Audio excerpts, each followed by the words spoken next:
companies that when a song is ready to be pressed, in other words, the records are pressed and sent out, is it required over in one of the temple rooms? See, most of you don't know that all the major record companies have a room set aside about this size for a witchcraft coven to come in and do rights at for the company.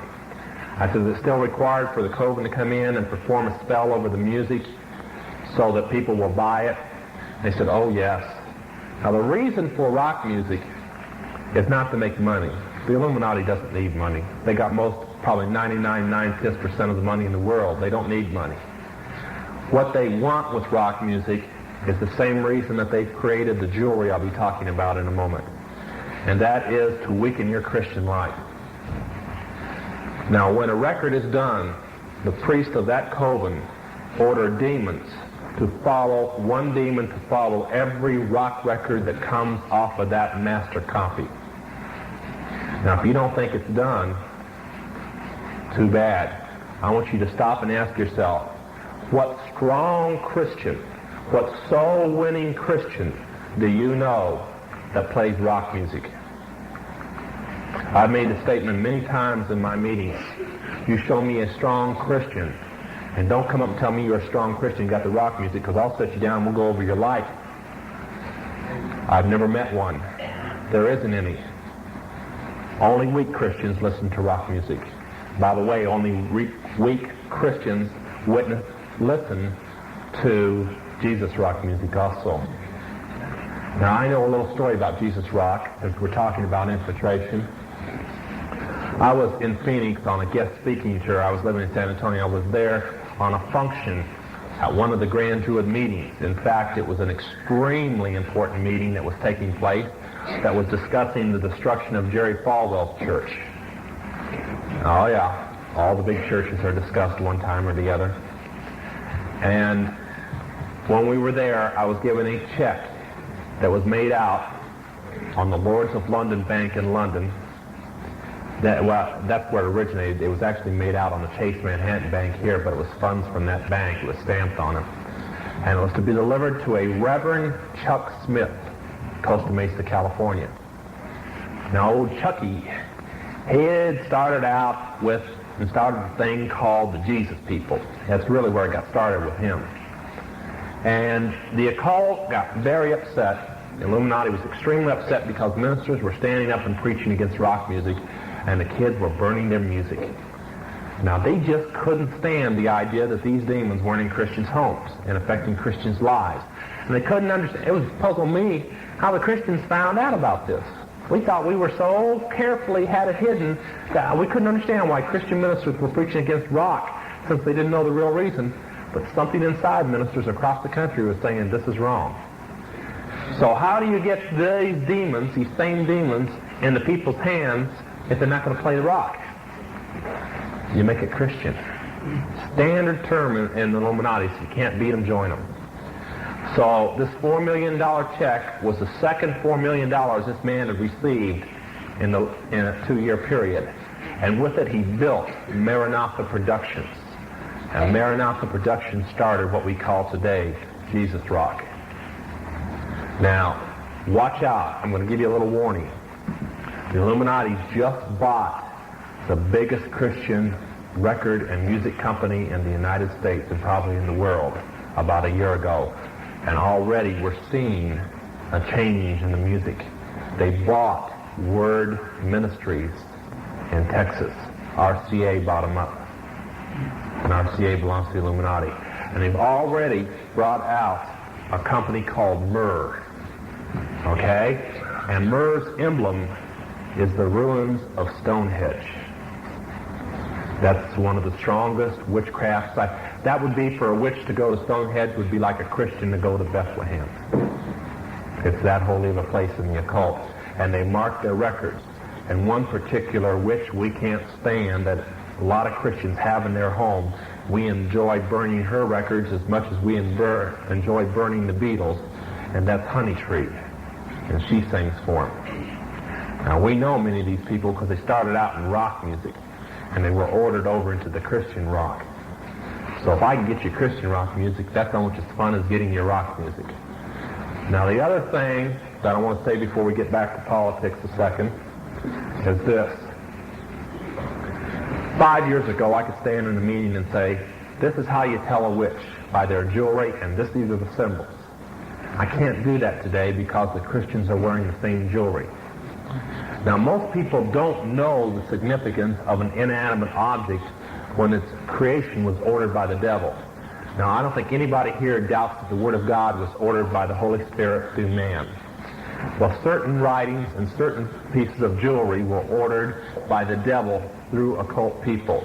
And these pieces of jewelry mean things you don't know. Now, about 3 years ago, the occult changed all the names to these pieces of jewelry. What they've been called for thousands of years, they changed their names and called them something else. Some of the names don't even make sense. And then they started selling them through several major companies that they owned. Federal department stores, which meant that they sold them through Sears and Penny's. Then they sold and Kmart and Gold Circle and so on.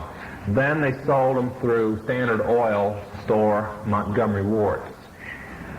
And then they wanted to get them into everybody's homes that maybe didn't buy them in the store, so they sold them through Avon. And Avon's catalog this year is unreal. It's got more jewelry in it from the occult than I've ever seen anywhere else. By the way, if you buy from Avon, we have a cassette tape, we don't have it with us, of a woman that's with Word of Life Ministries that was one of their biggest executives in Maryland. And she had to be delivered from demons because of the jewelry she was selling, and her testimony is outstanding of how she tried to kill herself just because the jewelry was in her house and the demonic activity that it created. So you might consider it twice. Now, these are the symbols.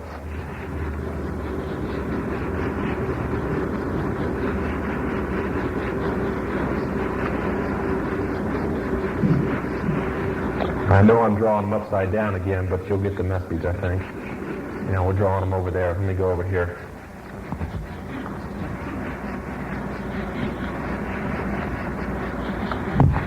I'm not a good artist, but it'll give you a symbol. 5-pointed star called the pentagram, or the pinnacle. The 6-pointed star was originally called the hexagram or the crest of Solomon. It's always been used for demon worship. Just recently has anybody called it the Star of David. In fact, I'll tell you a little story about this. One isn't a close friend, but the girl she lives with in marriage is. And there's this television star, and we're going to be talking about television in a minute, that a lot of you Christians probably think is a good, clean Christian show. Or I can't say a Christian show, a good, clean show that maybe you can slip by and your preacher won't skin you for it. And this woman is a homosexual that stars in the show. That's Cindy Williams from Laverne and Shirley. And she lives with a rock star named Carole King. Carol's an old friend of mine.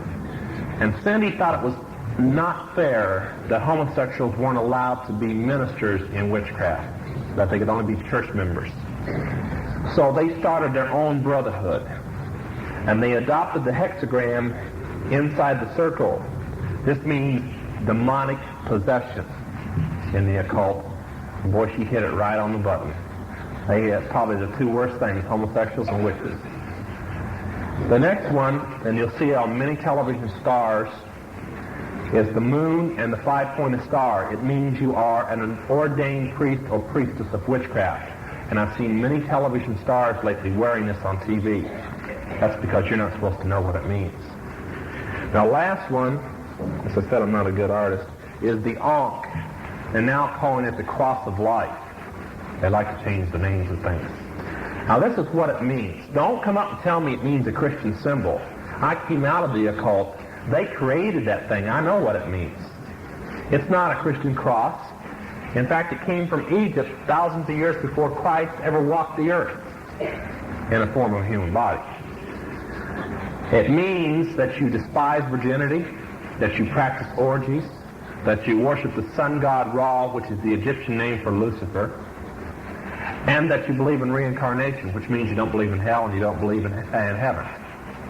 So if you don't believe any of these things, don't wear it. Now there's another one. I'm not too good of an artist. I can't draw these, come to think of it. And It's called now the Italian horn. I don't know why they call it that, since it was invented in Ireland. But it's been called, its real names is the leprechaun's staff, the fairy's wand, and the unicorn's horn. And it comes two ways. Sometimes it's a twisted horn, like this, a spiral horn, and sometimes it's a curved horn. It means, literally, you trust the devil for your finance. Now, if you don't wear it. I'm so tired of seeing Christian ladies wearing this around their neck. I don't even talk to them. I tell them to take it off before I talk to them. I came out of that thing. Now, they got these in your hands for a reason. And the reason is this. These things attract demons. Believe me, they really do, especially the six-pointed star. And if, in fact, we never conjured a demon that we didn't draw this on the floor for the demon to appear in, the six-pointed one. In fact, the word to cast a bad spell, to hex somebody, comes from this star. That gives you kind of an idea of its evil. So, I'm not against jewelry, or I would preach against all jewelry. I'm just against jewelry that the devil told people to create for his worship service and for his priesthood. And it doesn't have any place in a Christian's life. Now, give you a little political things, and before everybody rushes out of here tonight and sends telegrams off to Washington, D.C., I got saved out of the Illuminati. You can save the money of sending your telegrams. If they want to vote something through, they're going to vote it through, and you're never going to know about it. I'll give you a little tip of when the Illuminati is up to something in the United States. When you turn on your television set and you hear the senators are arguing over a certain bill in Washington, you've got to say, what are they really passing that we're not seeing while we're seeing this? Now, the whole reason for the Panama Canal, and they plan on having the world before the Panama Canal ever falls in the hands of Panama, so they're not doing anything anyway. It's a smokescreen. In the time everybody's been concerned over the Panama Canal, 5 bills have been before Congress, and 2 of them have passed that you never heard about. And one, I believe, passed last week or the week before. So I guess it's been 3.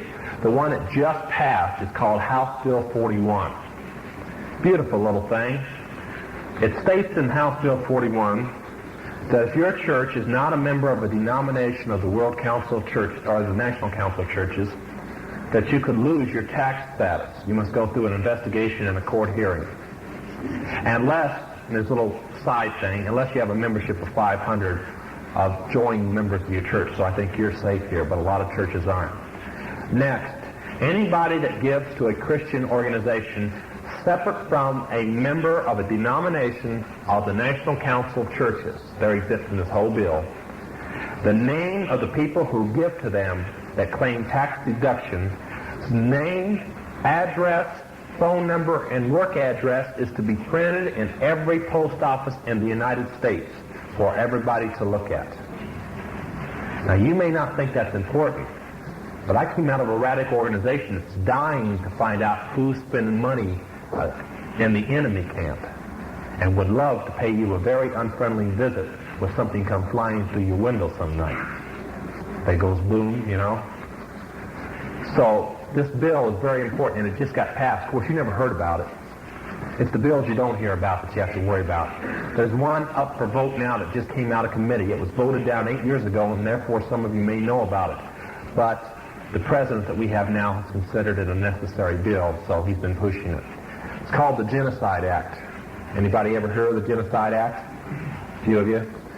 Do you know that if you win somebody, even if they're over 21, and you win them from the faith that their parents bore them into, like Catholic, Jews, witchcraft, maybe a Methodist becomes born again, something like this, they can have you arrested and tried for genocide.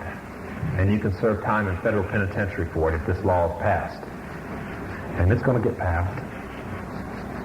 Now, we read over the other church where I'm at a document from a Senator Colin of Arizona, who is a senator that sits on the Committee of International Banking for the United States and the Federal Reserve Commission and so on.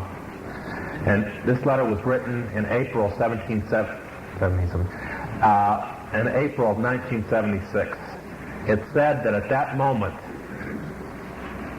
the Federal Reserve Act was ready to number everybody in the United States for the purpose of buying and selling, and was going to by